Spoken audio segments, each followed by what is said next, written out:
Good morning to all. என்னுடைய பேர் கருப்பசாமி. நான் ஸ்ரீ காளீஸ்வரி காலேஜில் third year BSc computer science படிக்கிறேன். இன்னைக்கு எங்கள் சிஎஸ் டிபார்ட்மெண்ட்லேருந்து ஆர்ஃபனேஜ் ஹோம் உதவி பண்ணுறதுக்காண்டி வந்திருக்கோம். இந்த வீடியோவில் என்ன சொல்ல போகிறேன்னா, அந்த ஆர்ஃபனேஜ் ஹோமில் நாங்கள் என்ன பண்ணோம், அந்த குழந்தைகளை பார்த்தோன்னா எங்களுக்குலாம் என்ன தோணுச்சுங்களை பற்றி சொல்ல போகிறேன். முதல்ல ஆர்ஃபனேஜ் ஹோம் போகிறதுக்காண்டி எங்கள் சிஎஸ் டிபார்ட்மெண்ட்டில் முதல்ல ஸ்டூடெண்ட்ஸ் கிட்ட எல்லாத்தையும் ஃபண்டு கலெக்ட் பண்ணியிருந்தோம். ஸ்டூடெண்ட்ஸ் மட்டும் இல்லாமல் டீச்சர் அவங்களால முடிஞ்ச உதவி கொடுத்துருந்தாங்க. அந்த கலெக்ட் பண்ண ஃபண்டை வச்சு ஆர்ஃபனேஜ் ஹோம் உதவி பண்ணுறதுக்காண்டி இன்னைக்கு வந்திருக்கோம். ஆர்ஃபனேஜ் ஹோம் வரவழையே பார்த்தீங்கன்னா, அந்த குழந்தைகளை பார்த்தீங்கன்னா எங்களுக்கு ஒருமே சோகமாக தான் இருந்துச்சு. அதே நேரத்தில் அப்போதைக்கு அந்த சோகத்தை யாரும் வெளியே காட்டிக்கல. அதேமாதிரி நிறைய விஷயங்கள் கூட தோணுச்சு. இப்போதைக்கு உள்ளே போகிறோமே, அந்த குழந்தைங்க நம்மளை முதல் இடம் பார்க்குறாங்க, நம்மளை பார்த்தோன்னே பயப்படுவாங்க, புதுசாக அவங்க எப்படி பேசுவாங்கன்னு நினச்சி. ஆனால் தப்புன்னு அப்பயே நிரூபிச்சிட்டாங்க. ரொம்ப க்ளோஸாக பழகினாங்க. ஒரு கூட பிறந்த அண்ணன் எப்படி பழகுவாங்க, அந்த மாதிரி ரொம்ப நெருக்கமாக பழகினாங்க. அந்த நெருக்கமாக பழகும் கேம்ஸ் விளாடும்போது பார்த்தீங்கன்னா தன்னை மறக்க முடியாது. அவங்க ரொம்ப எங்கேஜிங்காக விளாண்டாங்க எங்கள் கூட.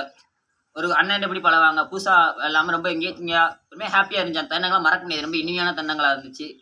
அவங்கள பார்த்தோன்னே எங்களுக்கு நிறைய விஷயம் தோணுச்சு. நம்ம ஃபியூச்சரில் உதவி பண்ணணும். இப்போ எங்கள் வீட்டு ஃபங்க்ஷன் ஏதாச்சும் நடந்தா, கல்யாணம் அந்த இது நடந்தாலும் சரி, இவங்களுக்கு ஏதாச்சும் நம்ம வீட்டில் ஃபங்க்ஷன் நடந்தால் இவங்களுக்கு ஏதாவது உதவி பண்ணலாம். அந்த டயத்தில் இனிமேல் நல்ல நாள் பார்த்தா அவங்களுக்கு உதவி பண்ணணும் நிறைய தோண வச்சு.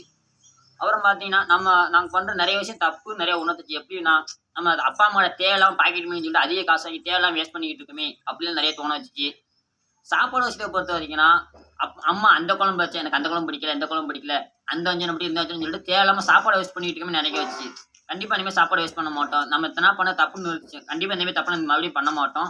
எங்களால் முடிஞ்ச வரையும் அவங்க பண்ணணும்னு நிறைய நினைக்க வச்சுச்சு.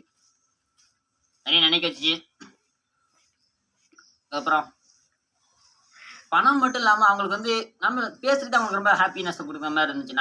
உங்களால் எவ்வளோ முடிஞ்சோ அது பணம் கொடுக்குறது நிறைய பணம் கொடுக்கணும் அப்படின்லாம் நினைக்க வைக்கல. எங்களுக்கு பொறுத்த வரைக்கும் நீ கம்மியாக காசு கொடுத்தா பரவாயில்ல, முடிஞ்ச உதவி கொடுத்து உதவி பண்ணுங்க அப்படின்னு நிறைய நினைக்க வச்சுச்சு. அப்புறம் இந்த மாதிரி நிறைய உதவி பண்ணுறப்ப நாங்கள் மட்டும் உதவி இல்லாமல் எங்கள் ஃப்ரெண்ட்ஸையும் உதவி பண்ணுன்னு நினைக்க வச்சு. அதாவது நாங்கள் ஃபியூச்சரில் கண்டிப்பாக அவங்களுக்கு உதவி பண்ணுவோம். நாங்கள் மட்டும் இல்லாமல் எங்கள் ஃப்ரெண்ட்ஸ்கிட்டையும் சொல்லுவோம், டே இந்த மாதிரி நாங்கள் ஒரு ஆர்ஃபனேஜ் போனோம்டா, குழந்தைகளை பார்த்தோம்டா, பேசணும்டா, எங்களுக்கு உதவி பண்ணணும்னு நிறைய தோணுச்சு. நீயும் போய் பாரு, நீ பேசு, உங்களுக்கு கண்டிப்பாக பிடிக்கும், உங்களுக்கு உதவி பண்ண உங்களுக்கு தோணும் அப்படின்னு நிறைய தோணுச்சு. கண்டிப்பாக நாங்கள் அந்த மாதிரி சொல்ல வைப்போம். அதேமாதிரி இந்த மாதிரி ஒரு நல்ல சான்ஸ் எங்களுக்கு காலேஜ்லேருந்து கிடைக்கும்போது எங்களுக்கு கொஞ்சம் காலேஜ்லேருந்து பெருமையாக தான் இருக்குது. இந்த மாதிரி நல்ல காரியம் காலேஜ் வச்சு எங்களுக்கு பண்ண வச்சுருக்காங்கன்னு நினச்சி காலேஜ் வச்சு கண்டிப்பாக பெருமையாக தான் இருக்குது. அதேமாதிரி அந்த குழந்தைகளை பார்த்தோம் கண்டிப்பாக சொல்லி கிளம்பும்போது அந்த குழந்தைகளை பார்த்தோன்னா சோகமாக இருந்துச்சு. பிரியும் போது ரொம்ப அட்டாச்சாக பழகிருந்தோமே நல்லா. அதாவது அந்த குழந்தைகளை பார்த்தீங்கன்னா கொஞ்ச நேரம் தான் பழகணும் மட்டும்தான் எங்களுக்கு வருத்தமாக இருந்துச்சு. பிரிய போகிற நேரத்தில் அந்த குழந்தைகளை பார்த்தா அப்படி தான் இருந்துச்சு. அந்த குழந்தைகிட்ட போகும்போது கண்டிப்பாக சொல்லியிருந்தோம், கண்டிப்பாக நாங்கள் அடுத்தோம் கண்டிப்பாக காலேஜ் சிஎஸ் டிபார்ட்மெண்ட் கண்டிப்பாக வருவோம்னு சொல்லியிருந்தோம். கண்டிப்பாக அடுத்தோட்டமாக வருவோம். நன்றி.